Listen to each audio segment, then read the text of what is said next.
The police called Alex the lucky one. They told her family it was a miracle she survived the horrific crash on Blackwood Forest Road.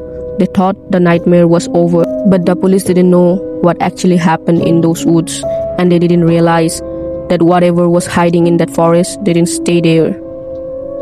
It started a few weeks earlier. Ben, Alex, and Bat were the kind of high school troublemakers who thought rules were meant for other people.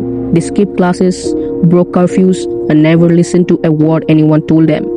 So when Bat brought up a dark local legend during a late-night joyride, Alex and Ben didn't take it seriously.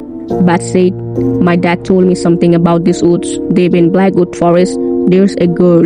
Anyone who sees her at night never comes back." Ben laughed.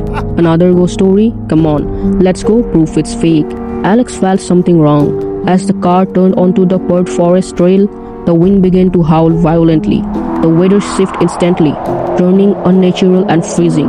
Alex looked out the car window and frowned. "Guys, the weather doesn't feel right. Let's just go back." Ben laughed again. "Don't be a chicken, Alex. There's nothing out there." Suddenly, the car slammed to a halt. There, standing directly in the middle of the empty road, illuminated by high beams, was a girl. She was barefoot. Long black hair fell forward, completely obscuring her face. Ben honked the horn. "Hey, move!" She didn't move an inch. Bat signed, shaking her hand. "I'll go talk to her." Bat slowly walked closer, her breath misting in the sudden freezing air. She reached out a hand. "Excuse me?" The girl slowly turned around. Thick dark blood covered her mouth and dripping down her chin. In her hands, she was clutching a freshly served human head. Bat froze, her lungs paralyzing with pure horror.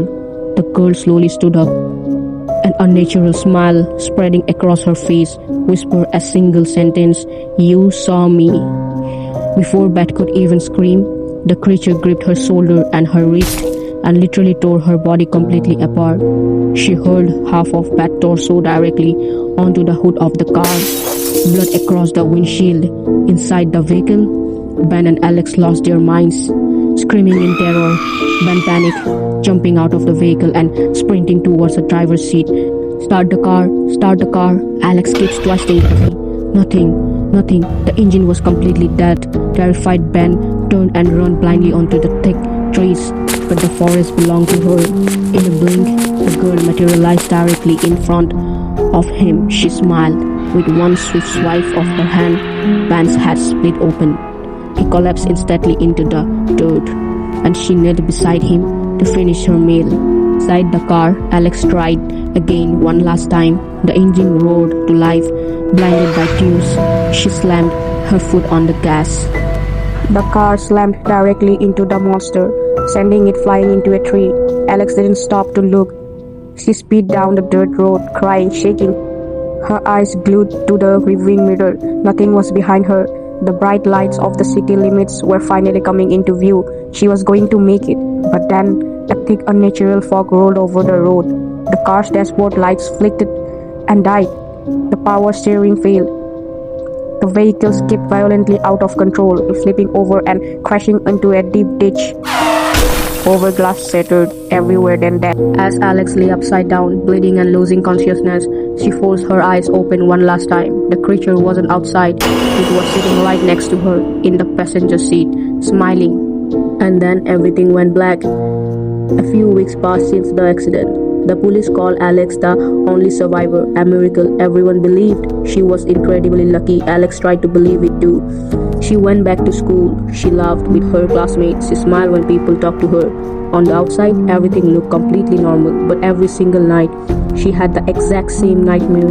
A girl standing silently in the middle of the dark forest, long black hair. She never moved. She only whispered, "You saw me." Alex always wake up in a cold sweat before she could see the girl's face. She told herself it was just trauma.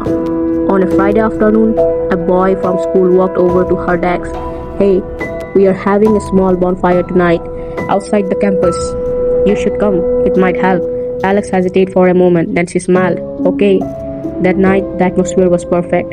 Everyone laughed around the fire. Music played from a phone. The people shared stories for the first time since the crash. And Alex actually looked happy. Hours passed. One by one, everyone started packing up and leaving. Soon only Alex and the boy were left. The night became perfectly quiet. The boy looked at her and smiled, leaning closer. I'm really glad you came tonight. Me too, they said in a quiet. The space between them closing just before their faces met. Alex froze. A smile completely vanished.